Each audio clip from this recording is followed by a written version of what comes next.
70, 80, 90-an kenangan masa lalu channel.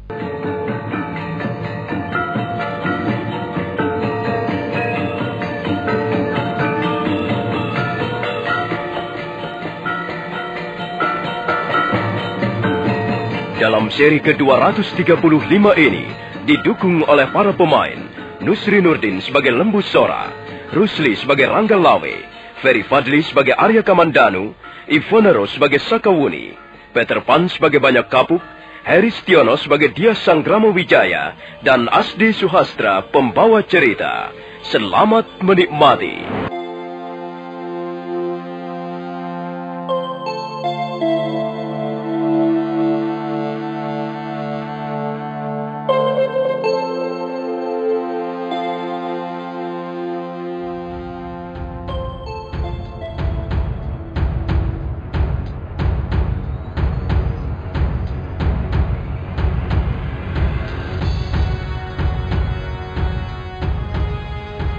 Banyak Kapuk sama sekali tidak mengadakan perlawanan. Tapi nampaknya Sakawuni tidak ambil peduli. Dia terus menghajar Banyak Kapuk dengan tendangan-tendangan dan pukulan. Banyak Kapuk benar-benar dijadikan bulan-bulanan. Kadangkala tubuhnya sampai jungkir balik karena mendapat tendangan yang keras dari Sakawuni. Sementara itu, Arya Kamandanu, Lembu Sora dan Rangga Lawe mengintip dari jarak yang cukup jauh dan tersembunyi. Kasihanlah di Banyak Kapuk. Dia terpaksa mengalah demi menuruti keinginan anak kandungnya sendiri. Sakawuni itu benar-benar anak liar. Kalau aku mempunyai anak seperti dia, Paman, akan kupuntir batang hidungnya sampai potes. Masa dia sampai hati menghajar orang tuanya seperti itu? Oh, lihat Paman Lembu Sora, lihat. Kakang Banyak Kapuk nampaknya sudah tidak berdaya lagi.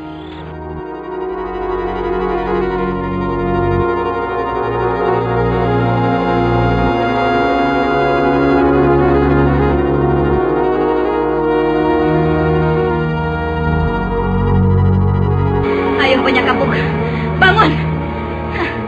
Apa yang kau lakukan di semak belukar itu? Jangan tersuruk-suruk seperti babi hutan kelaparan. Ayo bangun, bangun! Bangun dan hadapi aku, Sakawuni. Tidak, Sakawuni. Bagaimanapun juga, aku tidak akan memberikan perlawanan. Kalau begitu jangan salahkan aku, Banyak Kapuk. Salahkan dirimu sendiri. Kau kira hatiku akan menjadi lunak melihat sikapmu seperti itu? Tidak, tidak, tidak Banyak Kapuk. Aku sudah terlanjur kenyang menderita. Aku akan tetap tegar dan tidak mungkin merubah pendirianku. Sudahlah, Sakawuni. Kuharap kau segera menyelesaikan pertikaian kita ini. Kalau kau ingin membunuhku, cepat lakukanlah. Barangkali memang sudah takdirku harus mati di tanganmu. Laki-laki macam apa kau ini, Banyak Kapuk? Rupanya kau hanyalah seorang pendekar kelas teri. Kau hanya pandai merengek-rengek dan minta dikasihani. Tapi siapa yang akan mengasihani kau, Banyak Kapuk? Ayo, tengoklah ke sekelilingmu. Siapa yang akan mengasihanimu? Tak ada seorang manusia pun di tempat ini. Aku tidak minta dikasihani, Sakawuni. Aku memang tidak pantas dikasihani. Tutup mulutmu, cukup. Aku tak ingin berlama-lama lagi. Akan segera aku sudahi permusuhan ini. Aku akan merasa puas jika dendamku terbalas. Aku akan tidur dengan nyenyak dan makan dengan rasa enak. Nah, bersiaplah menjemput ajalmu, Banyak Kapuk.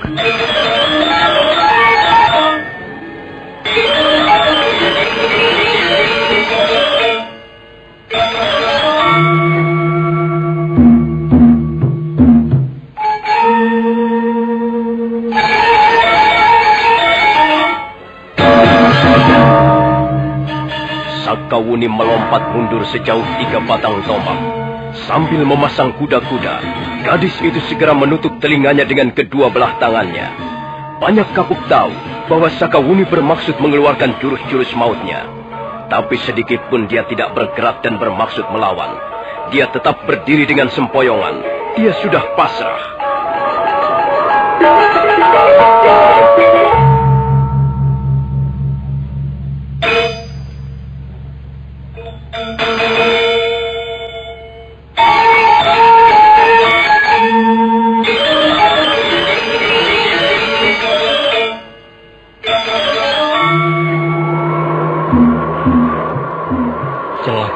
Sora. Lihat Sakawuni bermaksud mengeluarkan pukulan-pukulan mautnya. Benar, Paman. Saya kira sekarang juga kita harus bertindak. Kita membuat persiapan dulu sebelum bertindak. Ranggalawe. Iya, Paman. Kau persiapkan ajian kulit wajahmu. Kemudian carilah tempat yang aman untuk bersembunyi. Ambillah jarak yang tidak terlalu jauh. Sehingga kalau memang terpaksa, kau bisa 2 atau 3 kali melompat dan menghadang pukulan maut Sakawuni. Baik, Paman. Sementara kita di sini saja, Kamandano. Biarlah Ranggalawe yang bertindak. Baik, Paman.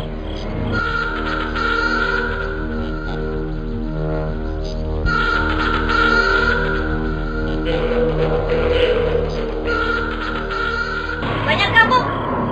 Bentar lagi kau akan mampus dengan pukulan angin lengan 1000. Pasti kau tahu siapa pendekar yang pernah memiliki pukulan maut ini. Dialah orang yang kau sakiti hatinya, Banyak Kapuk. Dialah kakekku.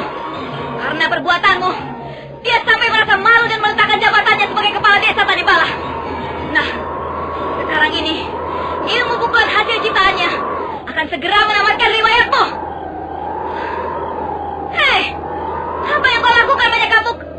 Mengapa kau berlutut di situ? Kau tidak perlu terpengaruh dengan apa yang kulakukan, Sakawuni. Tetaplah berdiri dengan tegar. Kalau memang meyakini sesuatu, janganlah bergeming ataupun ragu-ragu. Kalau sekarang ini aku berlutut, aku hanya ingin berserah diri. Aku sudah tidak peduli lagi. Terserah apa yang akan terjadi. Manusia hanyalah setitik noda hitam di tengah-tengah bentangan alam semesta yang tiada batasnya. Apalah artinya setitik noda hitam? Saudara Banyak Kapuk, terimalah ajalmu sekarang juga.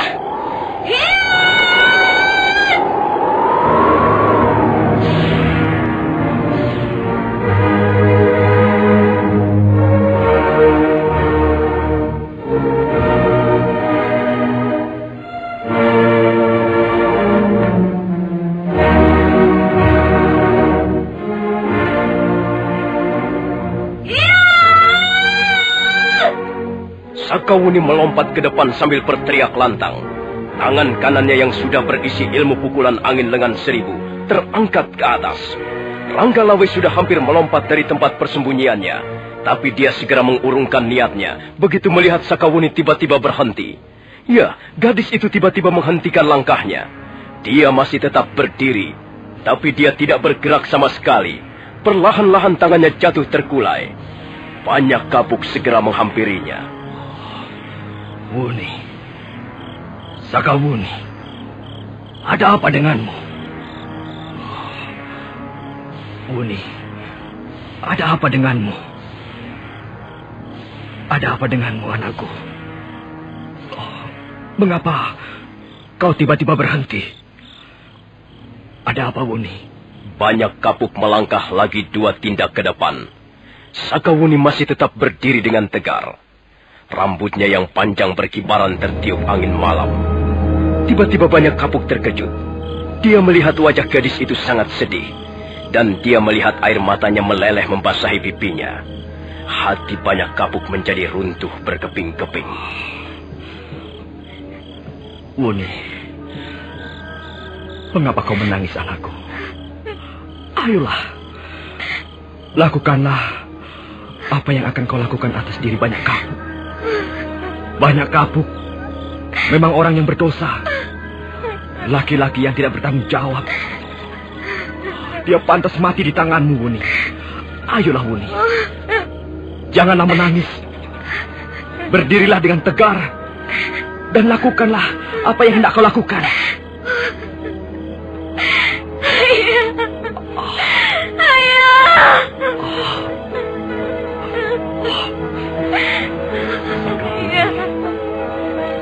Sakawuni, anakku.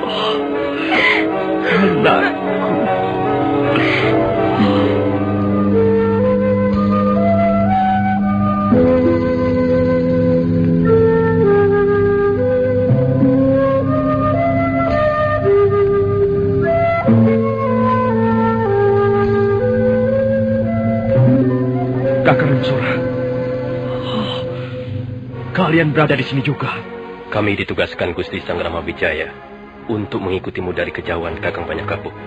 Iya, Kakang. Gusti Sang Ramawijaya sangat mengkhawatirkan keadaanmu dan keadaan putrimu.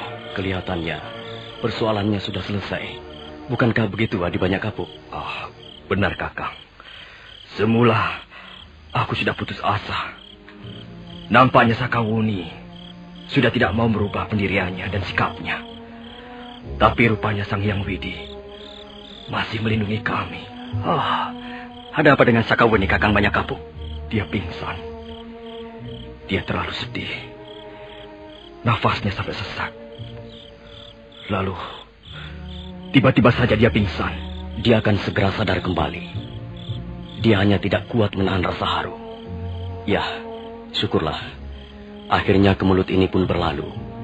Kami semua ikut merasa lega dan gembira karena persoalanmu dengan putrimu sudah selesai, Adi Banyak Kapuk.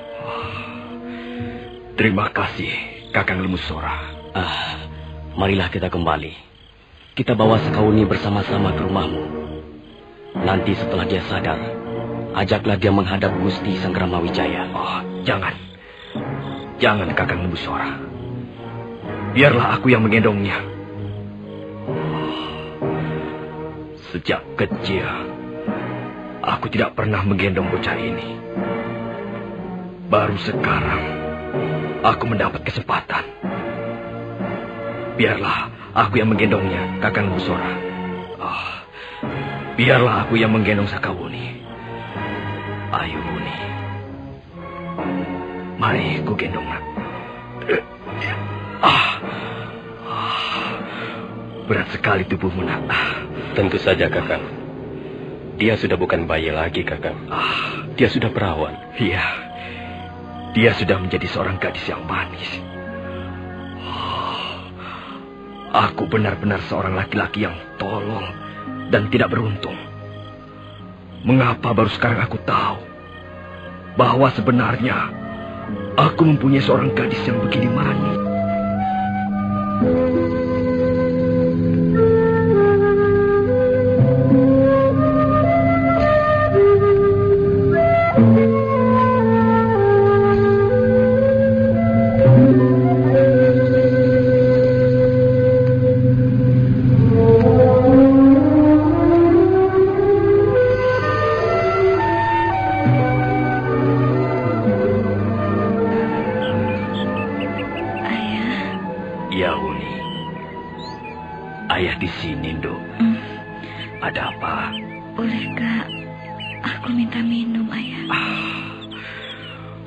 Mengapa kau berkata begitu, Buni?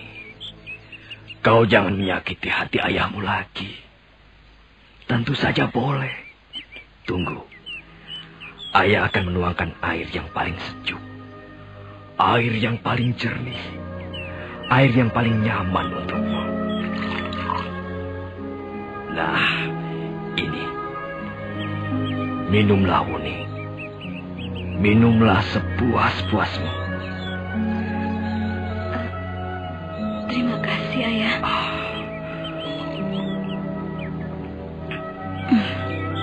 Ayah. Ada apa, Buni? Katakan saja, Buni. Kalau ada yang kau inginkan, katakan saja.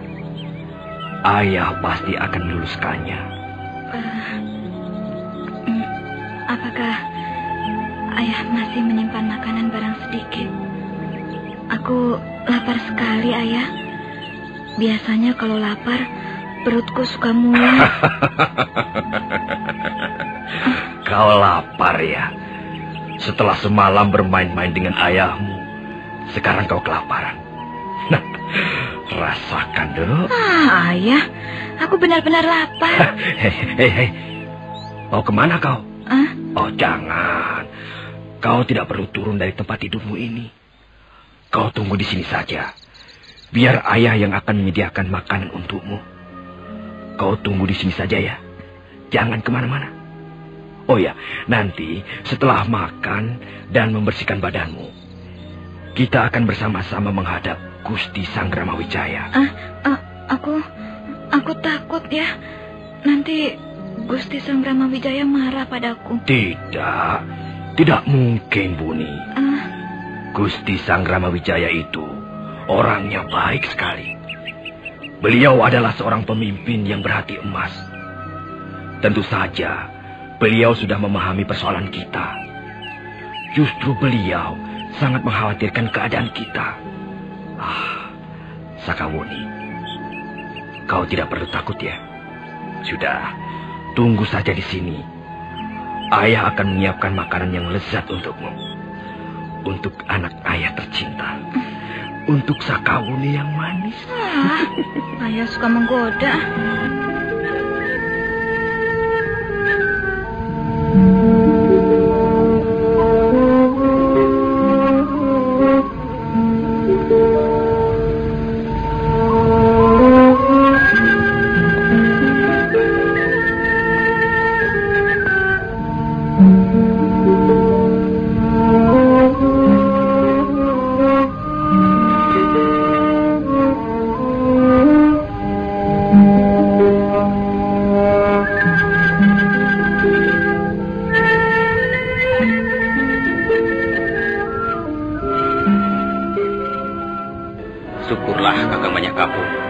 Kami semua ikut gembira dan bahagia karena Kakang Banyak Kapuk sudah berjumpa dan bersatu lagi dengan putri tercinta.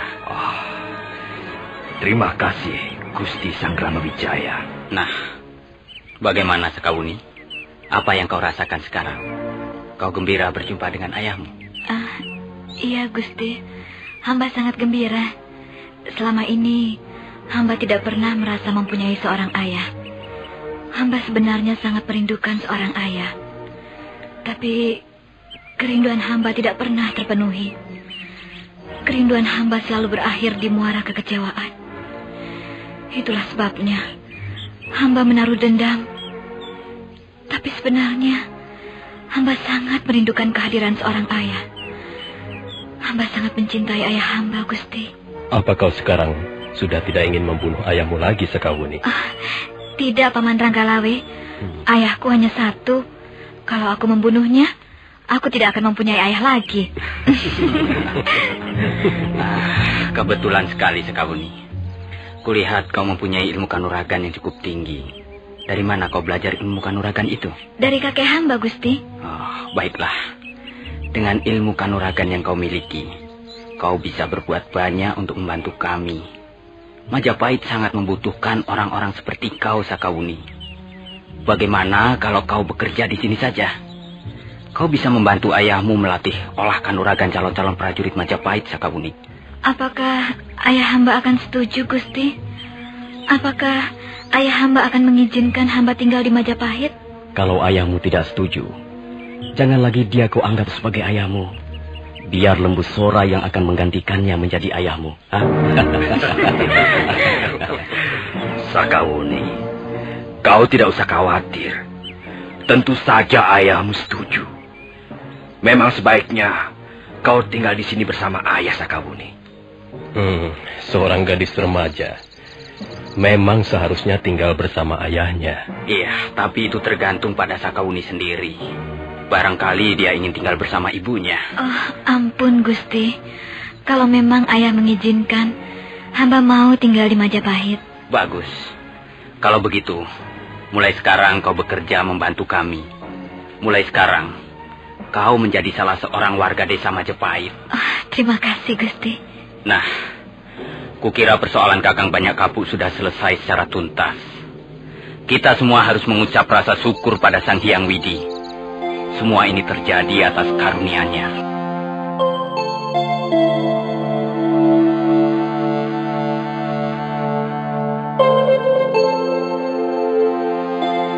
Semua menjadi lega dan gembira karena Banyak Kapuk dan Sakawuni sudah menyelesaikan persoalannya.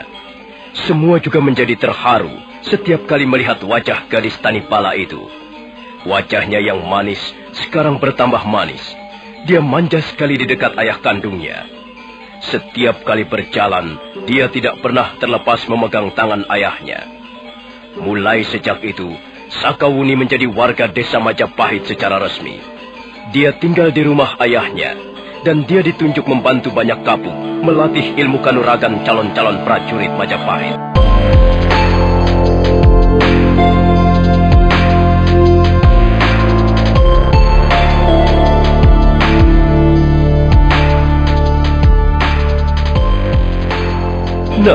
Saudara pendengar, bagaimana kisah selanjutnya? Apakah yang akan terjadi di Pedukuhan Majapahit? Dan bagaimana dengan Meisin yang tinggal di lereng Gunung Arjuna? Silakan menunggu seri berikutnya. Sampai jumpa.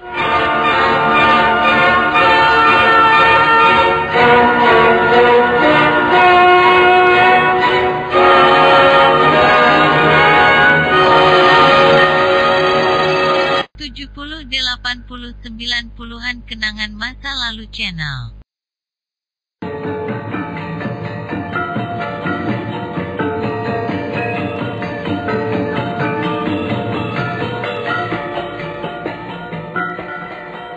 Dalam seri ke-236 ini didukung oleh para pemain Peter Pan sebagai Banyak Kapuk, Ivanero sebagai Sakawuni, Ferry Fadli sebagai Arya Kamandanu, Lukman Tambose sebagai Empu Tong Bajil, Billy sebagai prajurit, Yoko sebagai Empu Renteng, Margaret sebagai Dewi Sambi, Wenda sebagai orang Majapahit, dan Asdi Suhastra pembawa cerita. Selamat menikmati.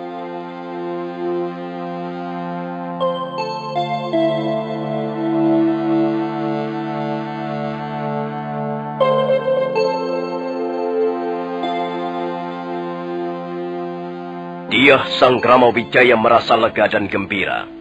Karena persoalan yang dihadapi Banyak Kapuk sudah bisa diselesaikan dengan baik. Demikian juga yang lain merasa ikut lega dan gembira. Apalagi Banyak Kapuk, dia nampak bahagia sekali. Wajahnya berseri-seri. Dia merasa seperti telah menemukan barang yang sangat berharga dalam hidupnya. Sakawuni juga kelihatan sangat bahagia. Dia tidak mau jauh dari ayahnya. Dan setiap berjalan dia selalu menggandeng tangan ayahnya dengan manja. Karena Sakawuni bersedia tinggal di Majapahit, Diah Sanggrama Wijaya menyuruh agar Sakawuni membantu ayahnya melaksanakan tugas-tugasnya sebagai seorang pelatih ilmu kanuragan.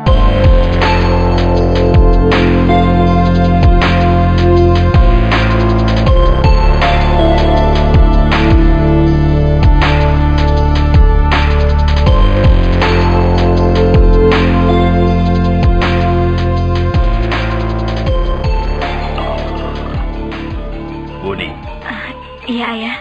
Kau kerasan tinggal di desa Majapahit. Saya menyukai desa ini, Ayah. Desa ini nampaknya sangat tenang. Warga desanya rukun. Mereka dengan giat bekerja gotong royong membangun desa.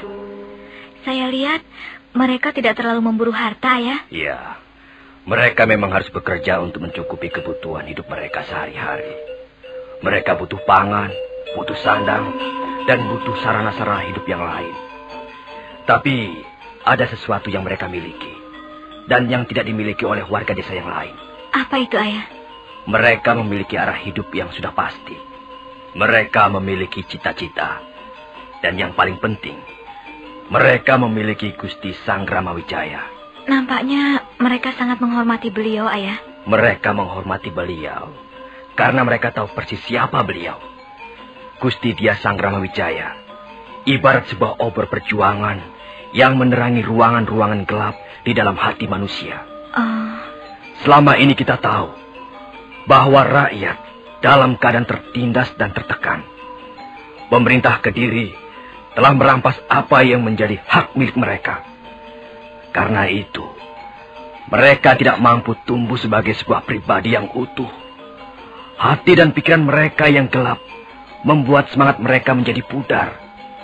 Kegairan hidup menjadi lenyap. Mereka bukan hanya menjadi orang-orang menderita, tapi juga menjadi orang-orang miskin. Miskin jiwa. Tapi kau bisa melihat sekarang dengan mata kepalamu sendiri. Bagaimana kehidupan warga Pedukuhan Majapahit? Saya lihat mereka bekerja dengan penuh semangat, Ayah. Sepertinya mereka tidak gentar menghadapi bahaya ataupun tantangan. Itulah Sakawuni. Orang boleh saja tidak mempunyai harta benda. Tapi kalau orang sudah tidak mempunyai cita-cita, tidak memiliki daya hidup, tidak memiliki api semangat, tidak mempunyai kiblat perjuangan, tidak mempunyai harapan-harapan untuk masa depannya, maka dia bisa dikatakan orang yang paling miskin di dunia. Dan sebuah negara yang sebagian besar rakyatnya hidup dalam keadaan seperti itu, cepat atau lambat, negara itu pasti akan runtuh. Apakah hal seperti itu akan dialami pemerintah Kediri, Ayah? Hal seperti itu sudah dialami oleh negara-negara di tanah Jawa ini sebelum Kediri. Mulai dari kerajaan Mataram pertama, kemudian kerajaan Sailendra, sampai ke Mataram Tunggal. Selanjutnya kerajaan Medang, Jenggala, Singasari, Kahuripan, dan Panjalu. Semua kerajaan itu dulunya tidak pernah ada, kemudian ada, dan menjadi besar karena rakyatnya. Dan akhirnya menjadi runtuh dan lenyap juga karena rakyatnya sendiri.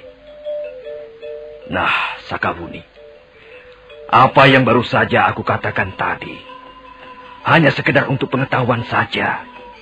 Iya, Ayah. Oh iya, Ayah. Apakah Ayah tidak ingin menemui Ibu? Suatu saat nanti, ayahmu pasti akan menemui ibumu. Kapan ya? Kapan? Ayah belum bisa mengatakan kapan. Ayah hanya mengatakan bahwa suatu saat nanti, ayah pasti akan menemui ibumu. Ya, ayah harus minta maaf atas dosa-dosa ayah di masa lalu. Mudah-mudahan saja ibumu mau memaafkan dosa-dosa ayahmu. Sekarang Ibu tidak tinggal di desa Tanibala ya? Oh ya? Ibu tinggal di puncak bukit Panapihan. Kalau suatu saat nanti ayah ingin menemui Ibu, saya bersedia mengantarkan ayah. Oh iya. Mudah-mudahan saja saat itu segera tiba, Wuni. Tentu akan sangat menyenangkan sekali kalau kita bisa bersama-sama. Iya. Saya mau keluar dulu sebentar, Saya ingin menemui Arya Kamandanu. Kau rupanya sudah mengenalnya dengan baik. Kami memang sudah pernah bertemu beberapa kali sebelumnya ya. Kami sudah menjalin persahabatan. Aku pergi dulu ya. Ya. Pergilah. Hati-hati, Sakawuni.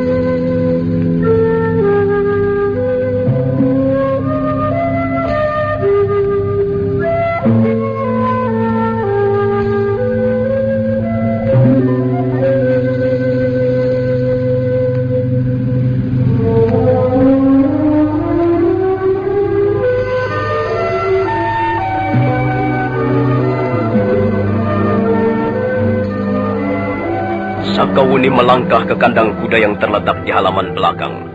Dan sebentar kemudian, dia sudah berkuda meninggalkan rumah kediaman Banyak Kapuk. Dia tahu, untuk sementara Arya Kamandanu tinggal bersama Ranggalawe. Sakawuni agak kecewa begitu tahu bahwa Arya Kamandanu tidak ada.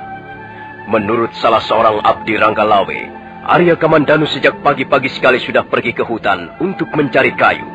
Sakawuni segera memacu kudanya, meninggalkan rumah kediaman Ranggalawe. Iya.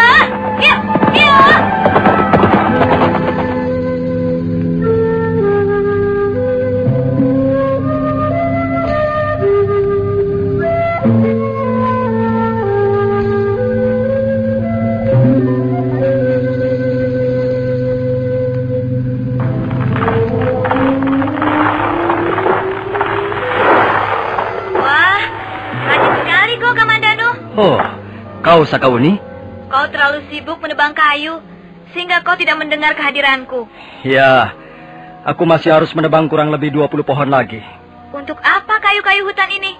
Ya, kau tentu tahu nih. Aku tidak mungkin seterusnya menumpang di rumah Kakang Ranggalawe. Aku bermaksud membangun rumahku sendiri.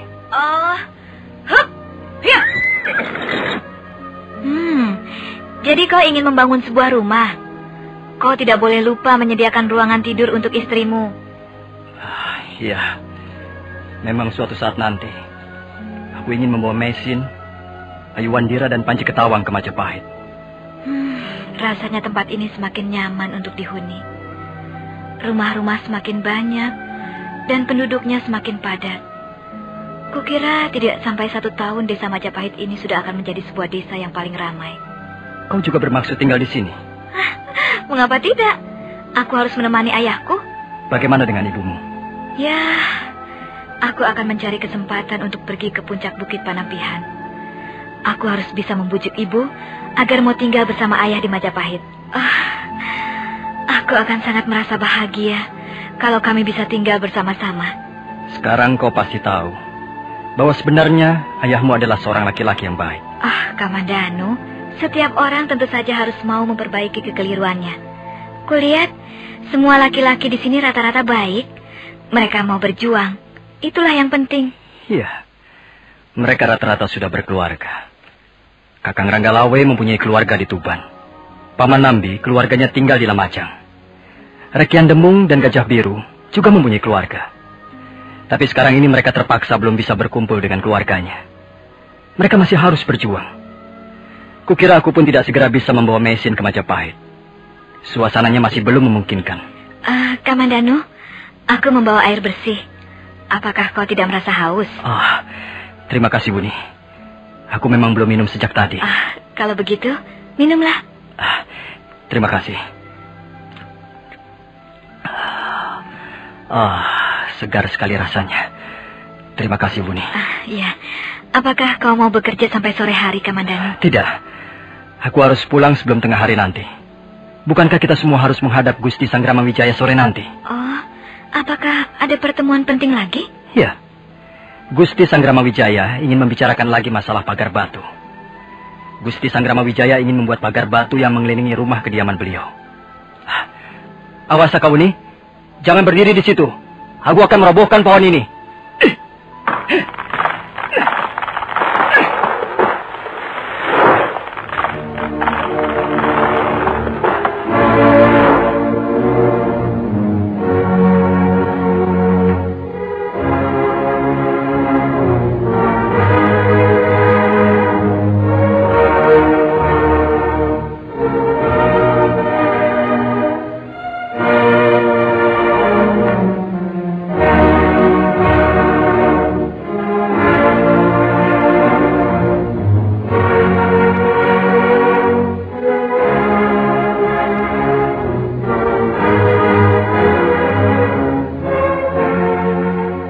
Pagi kembali mekar. Matahari seolah-olah muncul dari permukaan Kali Brantas. Stupa yang terletak di puncak Candi Sorabana dan Candi Tigawangi mulai terang. Mendadak suasana pagi yang masih sunyi itu dikejutkan oleh derap seekor kuda yang dipacu kencang. Seorang prajurit Kediri duduk di atas punggung hewan itu. Dia terus mencambuk dan mencambuk kudanya supaya berlari lebih kencang.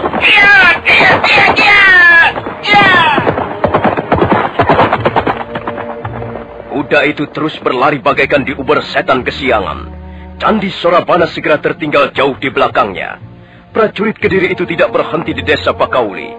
Justru setelah melewati desa Pakauli, prajurit Kediri itu semakin memacu kudanya ke arah timur.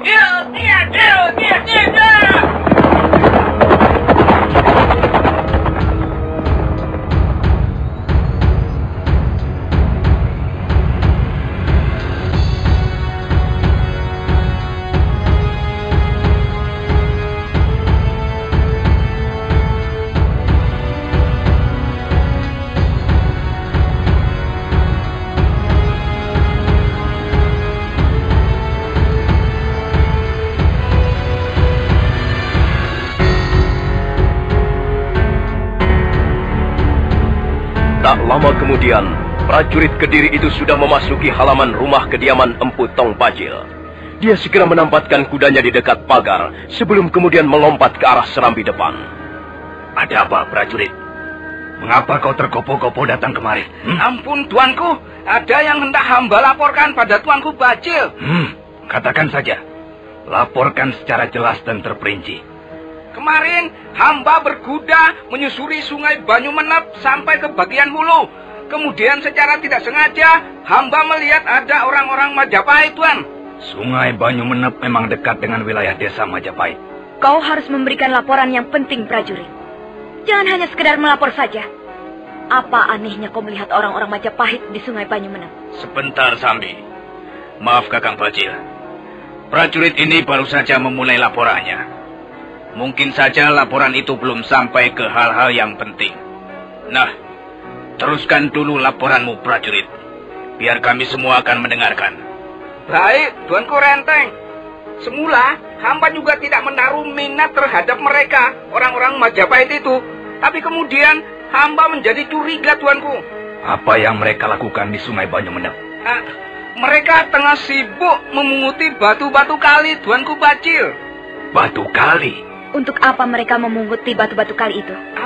Hamba juga tidak tahu, tuanku Dewi Sambi. Hamba hanya melihat mereka dari seberang. Mereka nampak sibuk sekali memunguti batu-batu kali, memasukkannya ke dalam kantong-kantong, kemudian menaikkannya ke atas kuda. Hampir seharian hamba duduk di seberang sungai Banyumenep, dan mereka terus saja memunguti batu-batu kali. Mungkin jumlahnya sudah ribuan batu kali mereka angkut, entah kemana, tuanku. Kalau begitu mencurigakan juga apa yang mereka lakukan di Sungai Banyumenep. Bagaimana pendapatmu, Adi Renteng? Iya, kita memang belum bisa memastikan apa yang mereka lakukan, Kakang Bacil. Kalau kita ingin kepastiannya, kita datang saja ke Sungai Banyumenep. Kita tanyakan langsung pada mereka, apa yang akan mereka lakukan dengan memungut batu-batu kali itu. Iya, benar, Sambi. Apakah tidak ada lagi yang perlu kau laporkan, prajurit? Tidak, tuanku Bacil. Laporan hamba sudah cukup. Mudah-mudahan laporan hamba tidak mengecewakan tuan-tuan sekalian. Kalau begitu pergilah. Kami akan membicarakan soal itu. Baik, tuanku. Prajurit Kediri itu segera melangkah pergi meninggalkan serambi depan rumah kediaman Empu Tong Bajil. Empu Tong Bajil nampak berpikir keras. Dia mencoba untuk menebak apa kira-kira yang telah dilakukan orang-orang Majapahit dengan mengumpulkan batu-batu kali. Nah, sekarang begini saja. Kita memang harus melihat langsung ke Banyumenep. Tapi kukira kau tidak bisa ikut serta, Sambi. Kau kutugaskan menjaga Jasun Wungkal ini. Biar aku dan Kakang Renteng yang akan melihat ke Banyumenep. Kalau memang kau menganggap begitu lebih baik, aku ikut saja, Kakang Bajil. Bagaimana, Adi Renteng? Kita berangkat sekarang? Apakah Kakang Bacil bermaksud membawa pasukan? Oh, tidak. Tidak usah. Kita pergi berdua saja.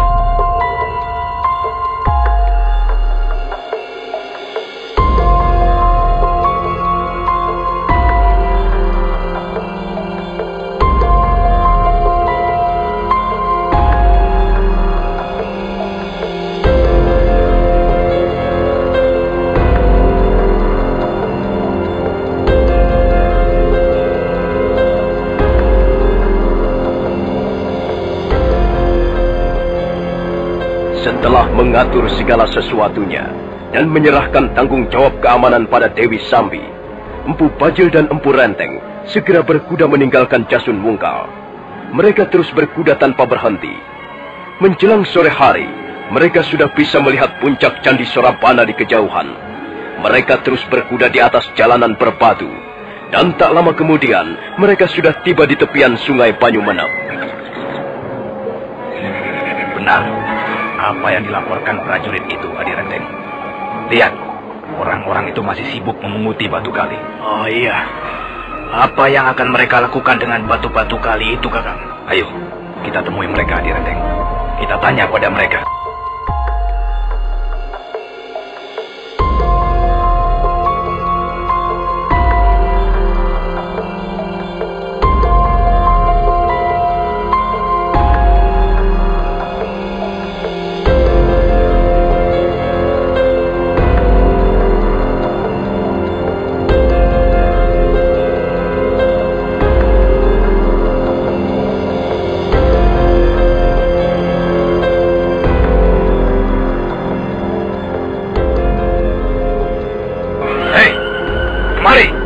Kemari kau! Ya, kau! Ada apa, Tuan? Apa yang kalian lakukan di sini? Kami sedang memunguti batu-batu kali, Tuan. Untuk apa batu-batu kali itu kalian pungut? Tidak untuk apa-apa, Tuan. Kalian orang-orang Majapahit, bukan? Iya, Tuan. Benar. Kami orang-orang dari desa Majapahit. Nah, kau harus memberi keterangan yang benar padaku. Aku hanya ingin tahu, untuk apa kalian mengumpulkan batu-batu kali sebanyak ini? Kalian ingin membuat istana baru? Kalian disuruh Sanggrama Wijaya mendirikan istana baru di Pedukuhan Majapahit? Oh, tidak, Tuan. Tidak. Awas, kalau kau berani berdusta, aku akan bertindak kejam. Aku tidak segan-segan membunuh kalian semuanya.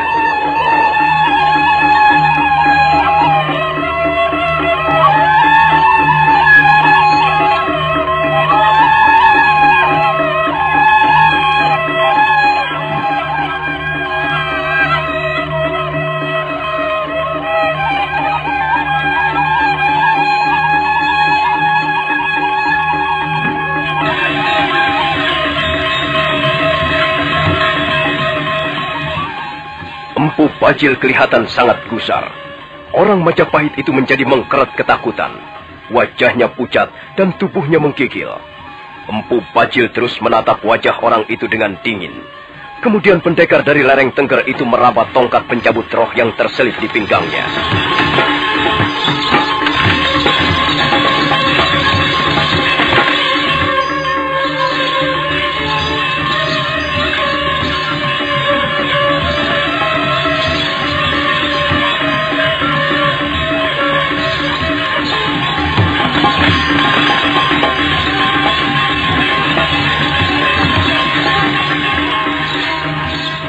Nah, bagaimanakah kisah selanjutnya? Apakah Empu Bajil akhirnya akan memperoleh keterangan yang memuaskan tentang orang-orang Majapahit yang mengumpulkan batu-batu kali? Dan untuk apa sebenarnya batu-batu kali itu? Saudara pendengar, silakan menunggu seri berikutnya. Sampai jumpa.